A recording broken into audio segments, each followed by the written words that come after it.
ubonye bomba nakagezemo banatangiye kukageramo ubu ngubu ngo ndabona abantu bamwe na bamwe bavuga bati bite bongere bagasubizemo kugira ngo abantu bumve icyarago bongere bagasubizemo okay reka bavandimwe mukurikiye Foli TV turanye turabasuhuje mwatugiye kubageza amakuru agezweho na makuru ngegezweho nanjye Jantin Nshimiyimana. Amakuru aciye umunsi turibanda gisata cya sport mu Rwanda, abanyamakuru babiri bakomeje gutegisibwa nkoranyambaga bitewe n'amakimbirane bafitanye hagati yabo. Abagabo basanzwe ari abahanga mu kwageza imipira ndetse no kwisesengura ariwe Mucyo Antha biganiro na Bruno Taifa bamaze gutegisa imbuga nkoranyambaga nyuma yo kubagaragaje ko bafitanye amakimbirane akomeye, amakimbirane aganisha no gusebyanya bikomeye. Abanyarwanda ndetse n'abakunda sport muri rusange bakaba bagaragaje ko batabyishimiye. Abanyarwanda muri comment z'ibiganiro bacitse ururondogoro babazwa ndetse n'ibyabaga barimo kuvuga batatangaza ko batabyishimiye na gato.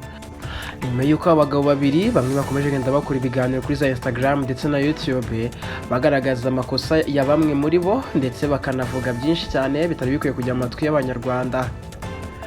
Nyuma yuko abagabo bakomeje genda bashyira video kuri Instagram zabo na za YouTube zirimo gusebanya abanyarwanda kundi imyidagaduro ndetse n'imikino, bakomeje kugaragaza ko batabyishimiye yuko bakumbuye abanyamakuru bo muri sport batabashaka mu matiku. Ni video zikomeje kugenda zicicikana ku mbuga nkoranyambaga aho Bruno Taifa ari gusebya Mucyo Antha biganiro na Mucyo Antha biganiro agasebya Bruno Taifa. Mucyo Antha biganiro uzwi ku mazina menshi nka Mucyo Antha Mundayisi ndetse n'ayandi, uyu mbere yo kwaza mu gahitangaza makuru yabanje kuri akazi gatandukanye aho yakoze muri supermarket agakina umupira w'amaguru mu ikipe Electrogaze. Nyuma yaje kuza mu gahitangaza makuru yakoreye Authentique, agakorera Flash TV, agakorera Goodrich, agakorera TV10, agakorera na TV1. Naho Bruno Taifa we ni umunyamakuru wabigize umwuga usigaye muri Leta Zunze Ubumwe za Amerika, wakoreye Contact FM, akorera City Radio, akorera BTN TV, akorera TV10, akorera Fine FM. Nyuma yo abagabo babiri bakomeje kugenda bakimbirana bikomeye cyane, abanyarwanda mu gisata cy'imyidagaduro bakomeje kugaragaza ko batabyishimiye na hato yuko ibintu nk'ibi by'amatiku bitari bisanzwe muri sport.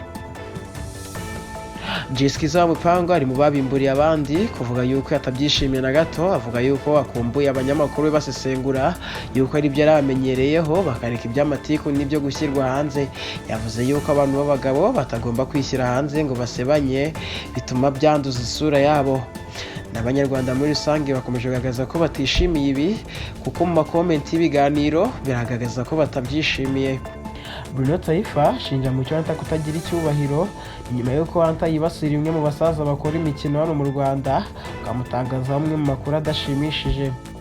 Amwe mu makuru atashimishije abantu ku mbuga nkoranyambaga ni amakuru Mucyo Antha yatangaje kuri umwe mu basaza bakora imikino hano mu Rwanda, avuga ko uwo musaza asigaye asabiriza bikaba byababaje abantu benshi bazi uwo musaza ndetse n'abamuzi muri siporo kuva kiramufata n'icyitegererezo bikaba byarababaje.